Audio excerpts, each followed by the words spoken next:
OG mamacita, OG mamacita. Tu demandes de qui, de moi, de nous. Pour toi j'tire des cimasa. Vas-y mamacita, OG mamacita. En plan ensemble j't'ai dit je t'aime à travers le Milinga. OG mamacita, OG mamacita. Tu demandes de qui, de moi, de nous. Pour toi j'tire des cimasa. OG mamacita, OG mamacita. En plan ensemble j't'ai dit je t'aime à travers le Milinga. Quand j'pense à toi j'suis pas allé, j'suis péché encore. Tu t'en fous de mes reproches et de mes erreurs qui sont moches. La bonne j'arrange mes souvenirs dans la rage, j'deviens rage quand j'suis dans le... Bon, na telemi awa moni poto moni moto oyo ebani na moto mutuka oyo eza na kati ya concession. Bon, soki natamboli boye ti awa naza kaka na kati ya concession. Nazaka na kati ya concession. Moni moto wana donc ene kaka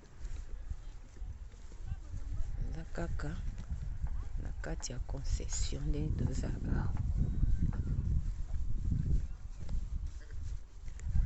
Na bapondu mama moko alonaki bapondu na yawa. Bapondu oyo eza kaka na kati ya concession. Na kati ya omoni ba virage ya balabala oyo eza na lopango. Eza na lopango. Moni mwa nzete moko batie wana. Naza ko avancer.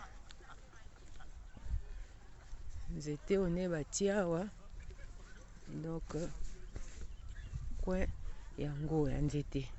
Nazwi coin ya nzete nauti kosala na 46 mètres.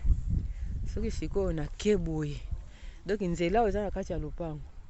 Lere awa ye moni avenue mususu yango biso tokwei na avenue awa. Tokwei na avenue awa sikoyo na coin lopango na biso eza na coin awa. Nde nazokende. Nazokende sikoyo kote ya 25. Awa nyonso ezaka bapondu. Nazokende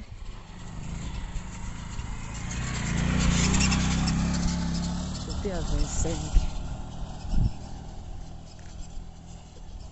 Nazokende kote ya 25.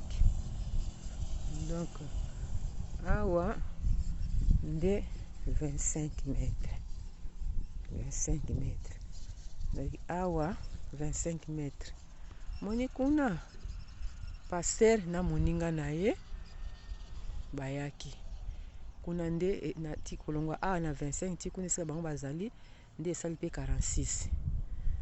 Nde toloba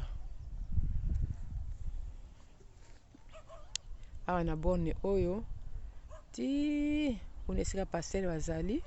Oyo ndako ozomona wana eza na entrée avenue. Eza kuna liboso eza mwa mosika.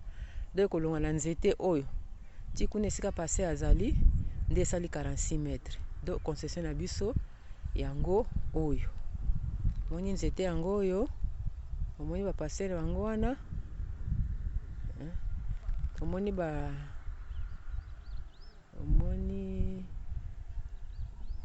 zero wana eza mosika. Omoni ba de borne wana. Oyo esali kuna esali clôture na biso wana. Mutuka oyo eza na kati ya concession.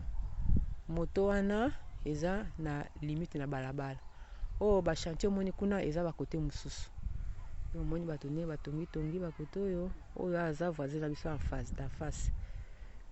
Voilà. Donc ba voisin bato ne batongi c'est un peu ça.